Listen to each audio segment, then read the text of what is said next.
Assalamualaikum warahmatullahi wabarakatuh. Saya Aulia Hana dari 17 BKT 11 akan membuatkan sebuah video sedikit menceritakan tentang bagaimana tradisi Batagak Penghulu di daerah saya, yaitu di daerah Kotonanggadang, Kota Payakumbuh. Di sini terlebih dahulu saya akan menjelaskan apa itu Batagak Penghulu. Batagak Penghulu itu adalah meresmikan seorang datuk menjadi penghulu, di mana dalam peresmian ini tidak hanya melibatkan keluarga dari penghulu itu saja, namun juga melibatkan masyarakat yang ada di sekitar tersebut. Peresmian Batagak Penghulu ini haruslah berpedoman dalam petitih adat Minang, yakni Maangke Rajo Sakato Alam, Maangke Penghulu Sakato Kaum.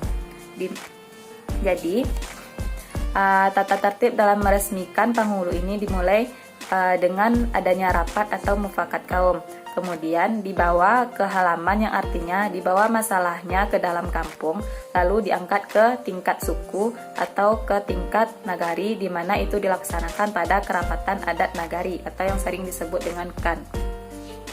Sebelum diadakannya peresmian penghulu atau pengangkatan penghulu tersebut, orang yang akan melakukan atau yang ditunjuk sebagai penghulu itu harus memiliki beberapa syarat yang diajukan dalam pemilihan penghulu tersebut. Di mana biasanya dalam adat Minangkabau ini, jabatan penghulu di Minangkabau ini diturunkan secara turun-temurun. Dari niniak turun ke mama, dari mama turun ke kemanakannya. Di mana yang berhak mendapat atau memakai gelar penghulu ini adalah kemenakan terdekat atau kemenakan yang menyerupai dari keturunan matrilineal atau keturunan dari ibu. Di sisi lain, dapat dilihat bahwa penghulu ini adalah seorang pemimpin kaum, pembimbing anak kemenakan, dan menjadi ninik mama di nagarinya. Maka dari itu, seorang penghulu ini menjadi penghulu untuk orang yang memenuhi syarat kepemimpinan adat di Minangkabau. Nah, sebelum itu saya akan menjelaskan syarat-syarat menjadi seorang penghulu. Seperti yang saya jelaskan sebelumnya, orang yang menjadi penghulu itu tidak orang yang biasa-biasa saja, namun harus memenuhi beberapa syarat. Yang pertama yaitu laki-laki. Penghulu harus laki-laki, karena seorang perempuan tidak boleh dijadikan sebagai seorang penghulu. Yang kedua yaitu baik zatnya. Penghulu adalah orang yang baik, orang yang memiliki budi pekerti yang baik dan memiliki tauladan yang baik, di mana penghulu tersebut bisa dilihat dari asal keluarganya, apakah keluarganya tersebut berasal dari keluarga yang baik, karena keluarga dan orang tua adalah jaminan akhlak dari seorang penghulu tersebut. Yang ketiga yaitu balik dan berakal. Seorang penghulu harus sudah balik dan berakal, karena jika tidak, itu tidak bisa diangkat atau dijadikan sebagai seorang penghulu. Dan yang keempat yaitu berkemampuan. Penghulu adalah orang yang kaya atau yang mampu, karena dengan adanya atau dia berkecukupan atau bisa disebut dengan kaya, itu akan memudahkan dia dan tidak menyusahkan orang lain. Dan yang kelima yaitu berilmu. Penghulu harus memiliki ilmu yang cukup. Penghulu harus bisa mengerti tentang bagaimana adat, bagaimana dengan hukum, dan bagaimana dengan ketentuan-ketentuan yang ada pada adat tersebut. Yang keenam yaitu adil. Seorang penghulu harus adil, baik itu adil dalam memperlakukan anak kemenakannya, adil dalam mengambil setiap keputusan, dan adil dalam memberikan hukuman apabila ada kesalahan yang diperbuat. Selanjutnya yaitu yang ketujuh, arif dan bijaksana. Penghulu haruslah berperasaan halus, berpaham, dan berpikiran tajam.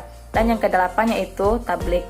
Penghulu harus mampu menyampaikan segala hal-hal yang baik kepada masyarakat, karena penghulu itu adalah contoh bagi masyarakatnya, terutama bagi kemenakan-kemenakannya. Dan yang kesembilan yaitu pemurah.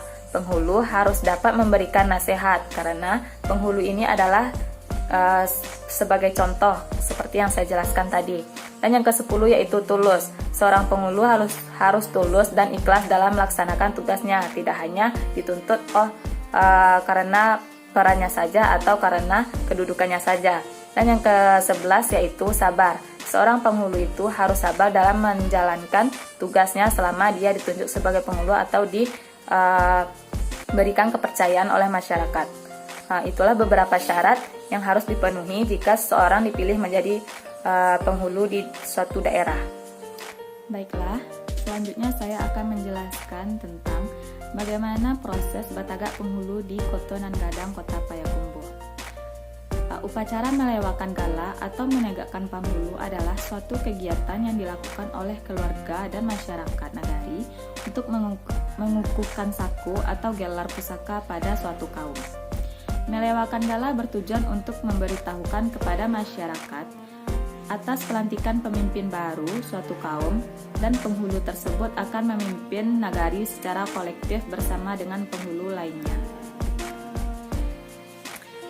Baiklah, di sini saya akan menjelaskan beberapa keterampilan yang terdapat pada acara batagak penghulu yang ada di daerah Koto Nangadang.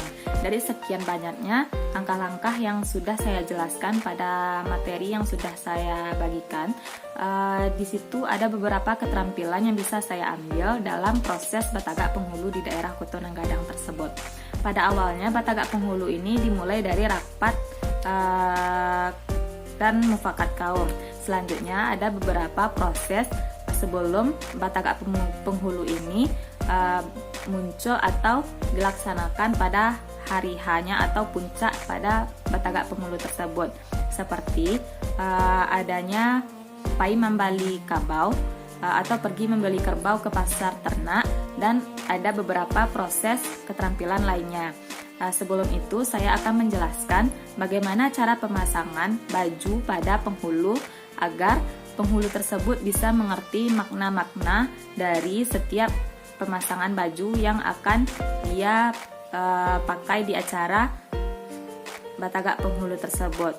Untuk lebih mengertinya, lebih baik kita menyimak video yang akan saya tayangkan berikut ini. Yang pertama yaitu baju pada penghulu. Seorang penghulu di Minangkabau ini umumnya memakai baju hitam lapang atau longgar, yang artinya baju yang agak besar dan lengannya juga besar pula. Baju hitam longgar ini melambangkan bahwa baju penghulu berwarna hitam yang diibaratkan bahwa seorang penghulu itu harus tabah dan tahan hati dalam melaksanakan tugas dan kewajibannya. Baju hitam lapang seorang penghulu melambangkan bahwa perkataan seorang penghulu tidak dapat dirubah lagi. Hitam tetap hitam, karena yang dikatakan seorang penghulu merupakan hasil musyawarah bersama. Lengan gadang melambangkan seorang penghulu berpikir luas dan mempunyai sifat sabar, serta melambangkan kepandaian dan kebijaksanaan seorang penghulu. Selanjutnya yaitu baju penghulu tidak mempunyai saku, melambangkan seorang penghulu tidak boleh menggunting dalam lipatan, tidak boleh menjual harta pusaka tinggi, dan tidak boleh membawa harta anak kemenakan ke rumah istri. Baju seorang penghulu juga tidak mempunyai buah. Ini melambangkan bahwa seorang penghulu pandangannya luas dan alamnya lebar. Selanjutnya yaitu sarawa hitam gadang kaki, atau yang lebih sering disebut dengan celana. Sarawa penghulu berwarna hitam dan kakinya lebar, terbuat dari kain saten atau beludru. Ini melambangkan agar seorang penghulu senantiasa melangkahkan kakinya ke jalan yang benar demi anak kemenakan dan orang-orang di nagari. Itulah makna dari baju dan sarawa dari pakaian penghulu, di mana baju dan sarawa tersebut sudah dipakai terlebih dahulu oleh seorang penghulu sebelum memasangkan aksesoris lainnya. Nah, selanjutnya saya akan menjelaskan tentang aksesoris lainnya pada penghulu. Nah, yang ini adalah sesampiang. Sesampiang atau bahasa Indonesianya adalah sesamping. Sesampiang adalah selembar kain yang dipakai seperti pada pakaian baju teluk belanga. Warna kain sesampiang ini biasanya menggunakan warna merah yang menyatakan seorang penghulu berani. Sesampiang juga biasanya diberi benang makau atau benang berwarna-warni dalam ukuran kecil-kecil yang pengertiannya membayangkan ilmu dan keberanian di atas kebenaran dalam nagari. Nah, ini adalah proses pemakaian sesampiang pada baju penghulu. Di sini saya menggunakan baju penghulu di daerah Koto Nangadang yang dipasangkan oleh Bundo Kandungnya. Nah, selanjutnya ini adalah cawe atau ikat pinggang yang akan diikatkan pada sesampiang tersebut. Mengenai cawe ini diungkapkan, cawe suto bajumba, jumbai alai, saito puncuk rabuang, saito jumbai alainyo. Cawe kapalili anak kemanakan. Cawe penghulu dalam pakaian adat ialah dari kain dan ada kalanya kain sutra. Arti yang terkandung dari cawe ini dapat disimpulkan bahwa seorang penghulu harus cakap dan sanggup mengikat anak kemenakan secara halus dan dengan tenang mendapatkan akal budinya. Nah, berikut adalah cara pemasangan cawe tersebut yang diikatkan di pinggang setelah pemasangan sesampiang yang sudah dipasang tadi.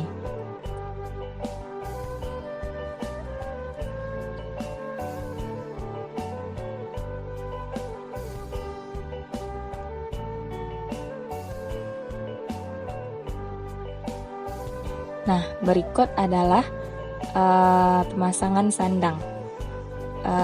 Sesudah memakai baju, celana, serta sesampiang, maka di bahu disandang pula sehelai kain yang bersegi 4, di mana pada video ini terlihat bahwa sandang yang digunakan adalah berwarna kuning. Kain segi 4 inilah yang disebut dengan sandang. Kain segi 4 yang disandang ini dalam kata-kata simbolisnya dikatakan sandang bahapui paluah di kanyang, pambungkuih nantingga bajapui, pangampuang nanta cici babinje. Pengertiannya adalah bahwa seorang penghulu siap menerima anak kemenakan yang telah kembali dari keingkarannya dan tunduk kepada kebenaran menurut adat. Begitu juga segala ketinggalan di tiap-tiap bidang moral maupun material selalu dijemput atau dicukupkan menurut semestinya. Nah, pada sandang ini diselipkan satu kotak rokok dan juga korek api dari batangan untuk seorang penghulu tersebut apabila penghulu itu ingin merokok, karena dikatakan bahwa baju penghulu tadi tidak memiliki saku. Nah, selanjutnya yang terakhir yaitu deta. Seperti pada video ini sedang dipasangkan bagaimana cara pemasangan deta. Deta adalah tutup kepala atau sebagai perhiasan yang digunakan pada kepala datuk tersebut. Deta ini yang melilit di kepala penghulu seperti kulit yang menunjukkan isi dengan pengertian deta. Deta ini memiliki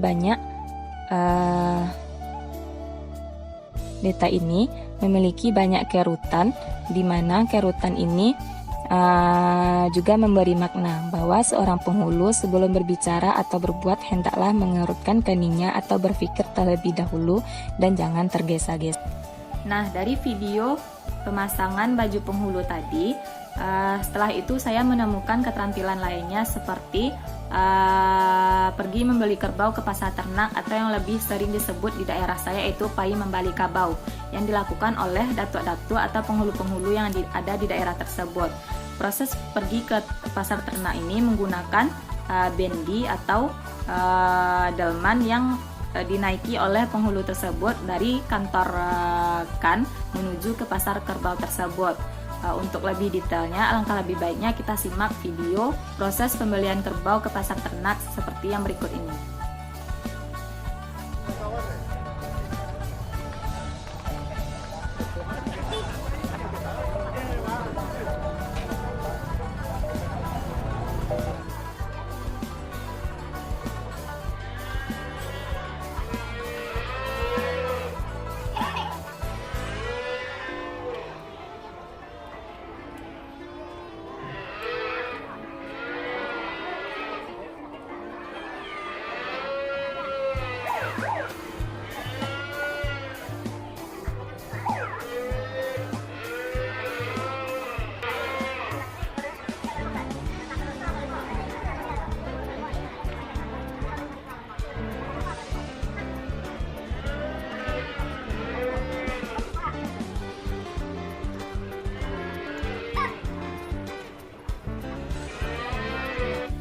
Nah, selain dari keterampilan yang dilakukan oleh datuk-datuk atau penghulu-penghulu tersebut, ada keterampilan lain yaitu pai balanjo kapakan, di mana pai balanjo kapakan ini dilakukan oleh bundo kanduang yang ada pada kenagarian Kota Nanggadang. Untuk lebih jelasnya, lebih baik kita juga melihat cuplikan video berikut ini.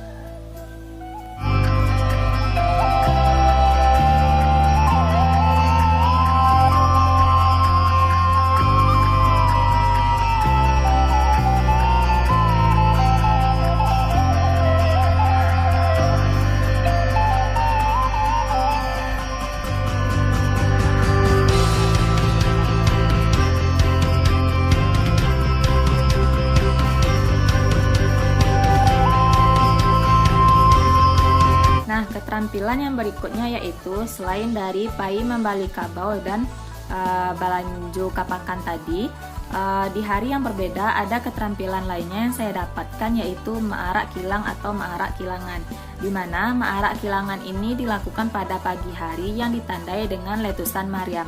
Pada maarak kilangan ini pada akhir prosesnya nanti itu datuk-datuk dan rombongannya itu makan minum di padang durian, di mana ini merupakan kepunyaan Raja Dipati yang diikuti oleh Ompang Limo Jodu Balang Adat serta Ninik Mama dari keempat suku besar yang Anam dan Baruah. Pada proses maarak kilangan inilah terjadi peristiwa memecah dan membelah oleh Ompang Limo Jodu Balang Adat.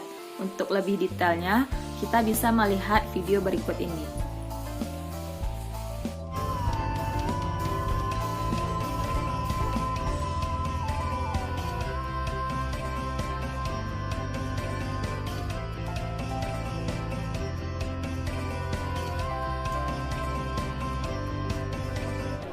Woi. Wah. Mana woi? Mana woi?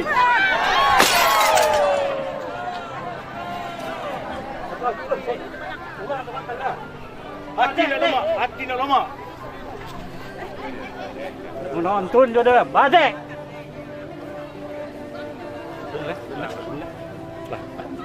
Roti dah. Badek roti. Jom-jom je. Nah, pada hari puncaknya yaitu bisa disebut dengan Kotonan Gadang Baralik Gadang, yaitu tentang pengesahan penghulu ini.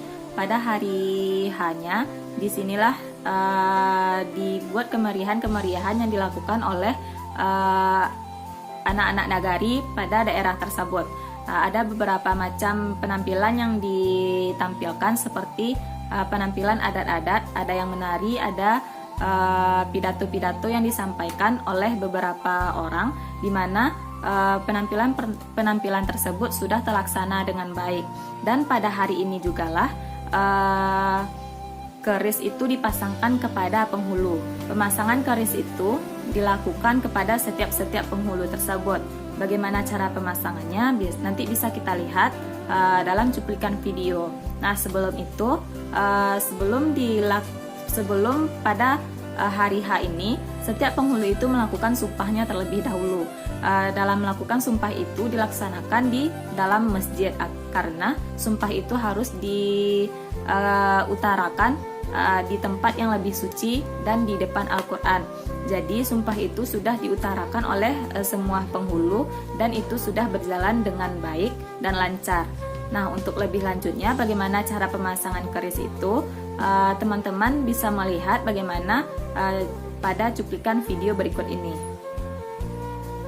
Selanjutnya yaitu pemasangan keris. Pemakaian keris ini tertentu dengan kelengkapan pakaiannya. Letaknya condong ke kiri dan bukan ke kanan yang mudah mencabutnya. Letak keris ini mengandung pengertian bahwa seorang penghulu harus berpikir terlebih dahulu dan jangan cepat marah dalam menghadapi sesuatu persoalan, apalagi main kekerasan. Nah, itulah bentuk dari pemakaian baju penghulu yang terakhir itu dilengkapi dengan tongkat yang juga digunakan oleh penghulu itu, di mana tongkat ini merupakan kelengkapan pakaian seorang penghulu. Mengenai tongkat ini